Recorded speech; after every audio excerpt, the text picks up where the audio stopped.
Assalamualaikum warahmatullahi wabarakatuh. Minasan, ohayo gozaimasu. Nihongo gampang no Arisu desu. Dozo yoroshiku onegai shimasu.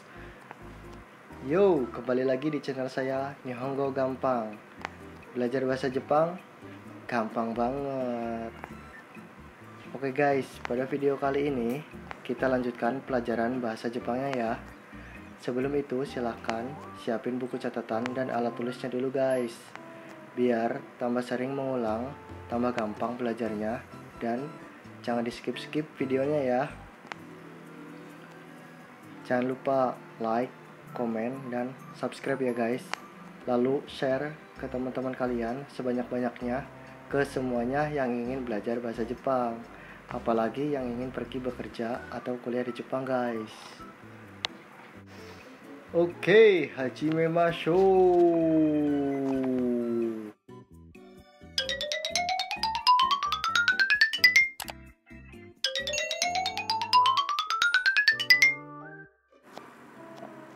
Oke guys, di video kali ini kita akan mempelajari dan menerapkan partikel-partikel dalam bahasa Jepang. Bagaimana caranya? Ikuti saja video ini. Partikel dalam bahasa Jepang disebut juga kakujoshi. Nah, ada beberapa partikel dalam bahasa Jepang, yaitu ha atau dibacanya wa, ga, wo atau dibaca o, ni, de, to, he atau dibaca e, no, mo, kara, made, dan yori. Nah, yang pertama adalah partikel wa. Digunakan sebagai penunjuk topik dengan pola kalimat titik-titik wa, titik-titik, atau dalam bahasa Indonesianya adalah titik-titik adalah titik-titik. Contohnya, watashi wa Arisu desu. Saya adalah Aris. Yang kedua, Sasuke-san wa Nihonjin desu. Paman Sasuke adalah orang Jepang. Yang kedua, ada partikel ga. Pada dasarnya, partikel ga digunakan untuk menunjukkan subjek dan objek. Nah, partikel ga yang pertama adalah sebagai penunjuk subjek.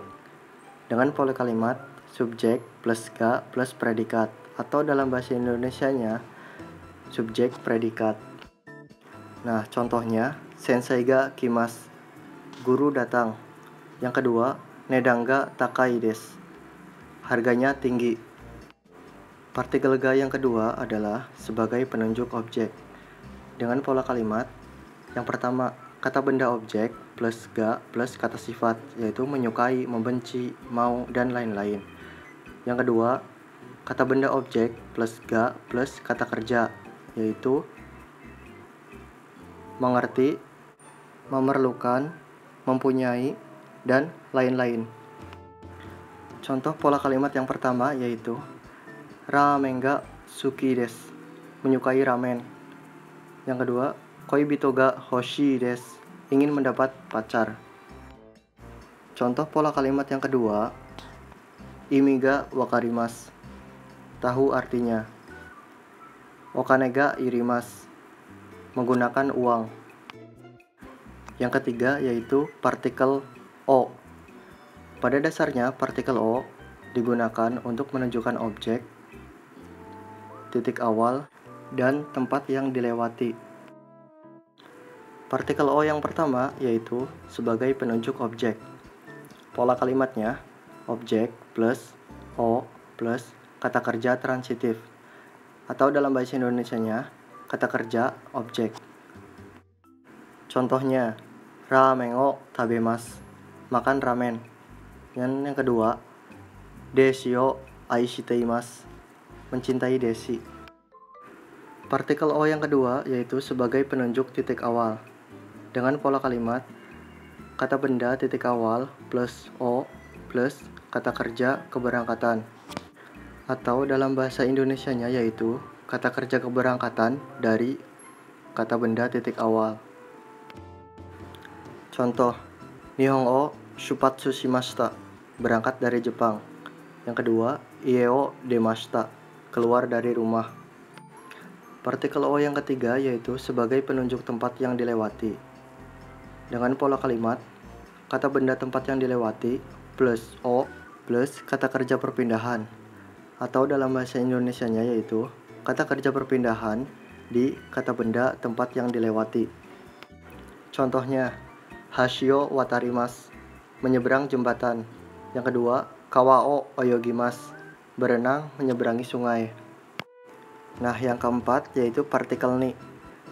Partikel ni digunakan untuk menunjukkan tempat keberadaan, waktu, titik akhir, lawan, tujuan, arah, dan lain-lain. Partikel ni yang pertama yaitu digunakan untuk menunjukkan tempat keberadaan pelaku. Dengan pola kalimat, kata benda tempat keberadaan pelaku plus ni plus kata kerja keberadaan, atau dalam bahasa Indonesianya yaitu kata kerja keberadaan di kata benda tempat keberadaan pelaku. Contoh, Heya ni neko ga imasu, ada kucing di kamar. Yang kedua, Sasuke-san wa Nihon ni sundeimasu, Paman Sasuke tinggal di Jepang. Partikel ni yang kedua yaitu sebagai penunjuk waktu. Dengan pola kalimat, kata benda waktu plus ni plus kata kerja, atau dalam bahasa Indonesianya yaitu kata kerja pada kata benda waktu. Contohnya, Rokuji ni okimasu, bangun jam 6. Dan yang kedua, Kugatsu ni Indonesia e ikimasu, pergi ke Indonesia pada bulan September. Partikel ni yang ketiga yaitu sebagai penunjuk titik akhir. Dengan pola kalimat, kata benda titik akhir plus ni plus kata kerja, atau dalam bahasa Indonesianya yaitu kata kerja di atau ke kata benda titik akhir. Contohnya, Isuni suwarimasu, duduk di kursi. Dan yang kedua, Densha ni norimasu, naik ke kereta. Partikel ni yang keempat yaitu sebagai penunjuk lawan atau objek tidak langsung. Dengan pola kalimat, kata benda satu yaitu orang plus ni plus kata benda dua yaitu benda plus kata kerja, atau dalam bahasa Indonesianya yaitu kata kerja memberi benda kepada orang. Contohnya, Oyani denbao shimasu, menelpon orang tua. Dan yang kedua, Anisu-san ni keiki o agemasu, memberi kue kepada saudari Anis. Partikel ni yang kelima yaitu sebagai penunjuk tempat tujuan atau arah. Dengan pola kalimat, kata benda tempat tujuan atau arah plus ni plus kata kerja, atau dalam bahasa Indonesianya yaitu kata kerja ke kata benda tempat tujuan atau arah. Contohnya, Amerika ni ikimasu, pergi ke Amerika. Yang kedua, Bogoru ni mukaimashita, mengarah ke Bogor. Partikel ni yang keenam yaitu sebagai penunjuk tujuan. Dengan pola kalimat, kata kerja atau kata benda tujuan plus ni plus kata kerja perpindahan, atau dalam bahasa Indonesianya yaitu kata kerja perpindahan untuk kata benda atau kata kerja tujuan. Contohnya, Pikuniku ni ikimasu, pergi piknik. Eiga o mini ikimasu, pergi untuk menonton film. Partikel ni yang ketujuh yaitu sebagai penunjuk kegunaan atau tujuan. Dengan pola kalimat, kata kerja bentuk kamus plus no plus ni atau kata benda plus ni. Dalam bahasa Indonesianya yaitu untuk kata kerja atau kata benda sebagai kegunaan atau tujuan. Contoh, Internet wa eigo o benkyou suru no ni benri desu. Internet praktis untuk belajar bahasa Inggris. Dan yang kedua, Kore wa asu no ryori ni sukaimasu. Artinya akan memakai ini untuk masak besok. Nah, nomor 5 yaitu partikel D. Pada dasarnya, partikel D digunakan untuk menunjukkan tempat aktivitas, cara atau alat atau bahan, alasan, batasan, pelaku, jumlah pelaku, keadaan pelaku, dan lain-lain. Partikel D yang pertama yaitu sebagai penunjuk tempat aktivitas. Dengan pola kalimat, kata benda tempat aktivitas plus D plus kata kerja aktivitas, atau dalam bahasa Indonesianya yaitu kata kerja aktivitas di kata benda tempat. Contoh, Toshokan de benkyou shimasu, belajar di perpustakaan. Dan yang kedua, koen de asobimasu, bermain di taman. Partikel de yang kedua yaitu sebagai penunjuk cara atau alat atau bahan. Dengan pola kalimat, kata benda, cara atau alat atau bahan plus de plus kata kerja. Atau dalam bahasa Indonesianya yaitu kata kerja dengan kata benda, cara atau alat atau bahan. Contohnya, basude ikimasu, yaitu pergi dengan bus. Yang kedua, enpitsude kakimasu, yaitu menulis dengan pensil. Partikel D yang ketiga yaitu sebagai penunjuk alasan. Dengan pola kalimat, kata benda plus D plus kata kerja atau kata sifat. Atau dalam bahasa Indonesianya yaitu kata kerja atau kata sifat karena kata benda. Contohnya, byoki de yasumimashita, yaitu tidak masuk kerja karena sakit. Yang kedua, kotsujiko de kegao shimashita, terluka karena kecelakaan lalu lintas. Partikel D yang keempat yaitu sebagai penunjuk batas waktu atau jumlah patokan. Dengan pola kalimat, kata keterangan bilangan plus D plus kata kerja. Atau dalam bahasa Indonesianya yaitu kata kerja dalam keterangan bilangan atau batasan. Contoh, ichi jikang de tsukimasu, artinya akan tiba dalam 1 jam. Yang kedua, 5 分で朝食を食べました, artinya makan sarapan dalam 5 menit. Yang keenam yaitu partikel to, digunakan untuk menunjukkan lawan dan kutipan. Partikel to yang pertama yaitu sebagai penunjuk lawan. Dengan pola kalimat, kata benda plus to plus kata kerja. Atau dalam bahasa Indonesianya yaitu kata kerja bersama dengan kata benda. Contoh, Ken-san to gakkou ni ikimashita, pergi ke sekolah bersama Ken. Yang kedua, Anisu-san to kekkon shimasu, menikah dengan saudari Anis.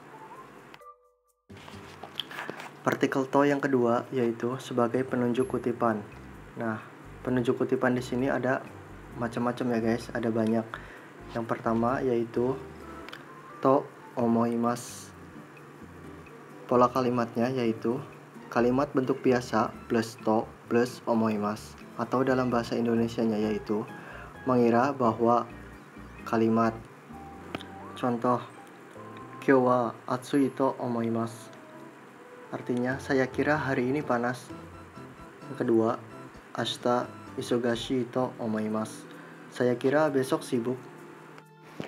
Nah, untuk kutipan yang kedua yaitu to plus imas.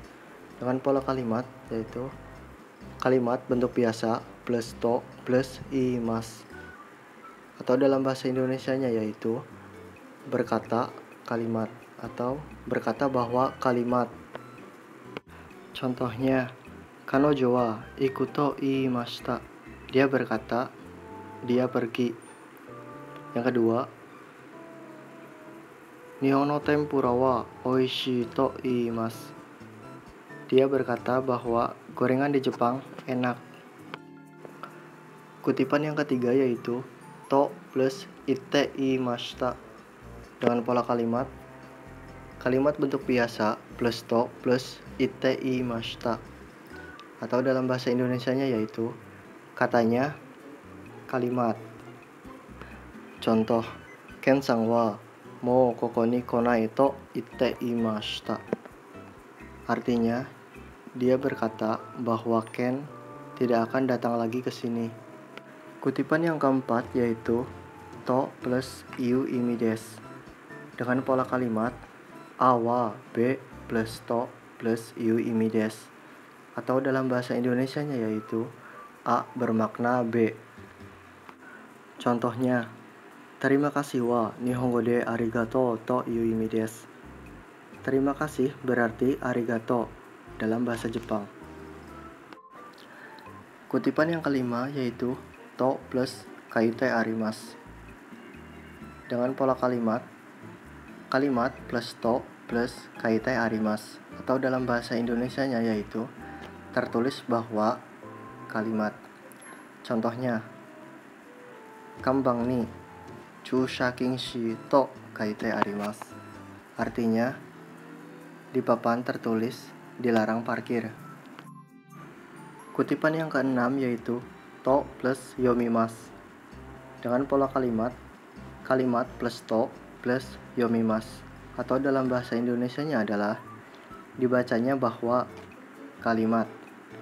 Contohnya, kore wa nanto yomimasu ka? Ini cara bacanya bagaimana? A I U E O to yomimasu. Dibacanya A I U E O. Kutipan yang ketujuh yaitu to plus sutaimasu. Dengan pola kalimat, kalimat plus to plus sutaimasu, atau dalam bahasa Indonesianya yaitu sampaikan kalimat atau sampaikan bahwa kalimat. Contoh, wakarimashita, kare wa mou kaeta to sutaimasu. Mengerti bahwa dia sudah pulang. Kutipan yang ke-8 yaitu to plus sutaete kudasai, atau to plus sutaete itadakemasen ka? Dengan pola kalimat, kalimat plus to plus sutaete kudasai, atau kalimat plus to plus sutaete itadakemasen ka? Contoh, watashi wa genki da to sutaete kudasai. Tolong sampaikan bahwa saya baik-baik saja. Yang kedua, asu hairu to sutaete itadakemasen ka? Tolong sampaikan bahwa besok masuk. Nah, untuk partikel yang ketujuh yaitu e. Pada dasarnya, partikel e digunakan sebagai penunjuk arah bagi pelaku atau yang digerakkan pelaku. Dengan pola kalimat, kata benda yaitu arah atau tempat tujuan plus e plus kata kerja perpindahan, atau dalam bahasa Indonesianya yaitu kata kerja perpindahan ke kata benda, arah atau tempat tujuan. Contoh, Nihon e ikimasu, pergi ke Jepang. Yang kedua, Nishi e mukaimasu, yaitu mengarah ke barat. Yang ke-8 yaitu partikel kara. Pada dasarnya, partikel kara digunakan untuk menunjukkan titik awal dan bahan. Partikel kara yang pertama yaitu sebagai penunjuk titik awal.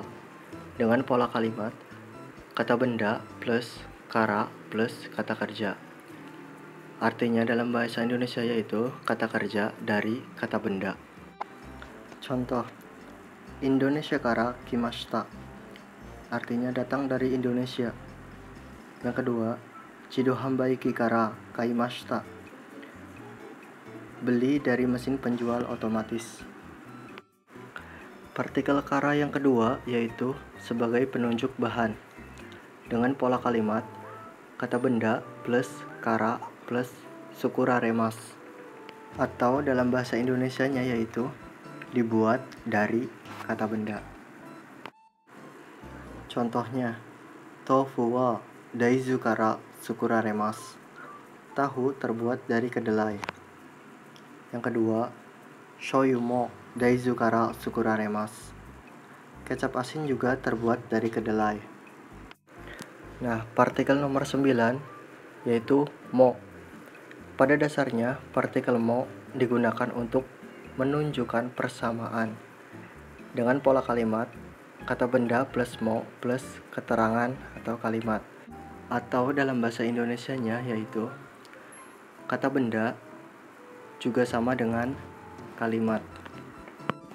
Contoh, watashi mo Indonesia jing desu. Saya juga orang Indonesia. Yang kedua, shoyu mo daizu kara sukuraremas. Kecap asin juga terbuat dari kedelai. Berikutnya yaitu partikel made. Pada dasarnya, partikel made digunakan untuk menunjukkan titik akhir atau sampai ya. Dengan pola kalimat, kata benda plus made plus kata kerja, atau dalam bahasa Indonesianya yaitu kata kerja sampai kata benda.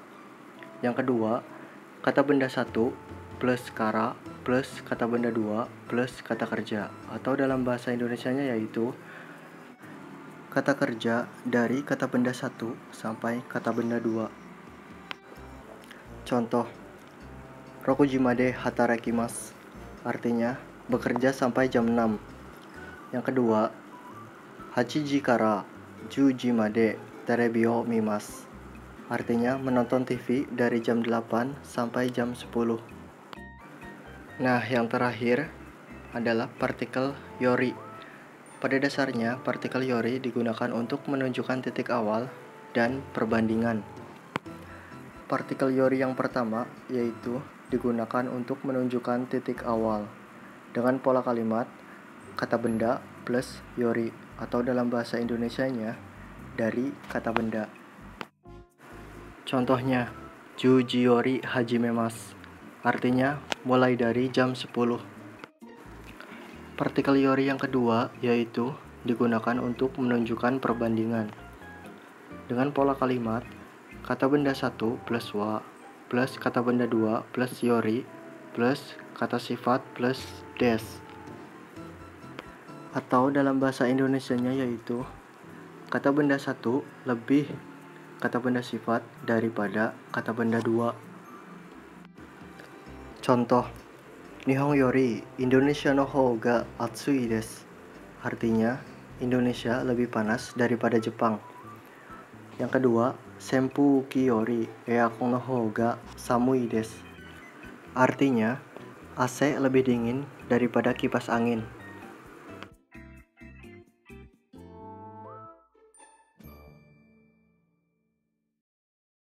Yeay, owarimashita.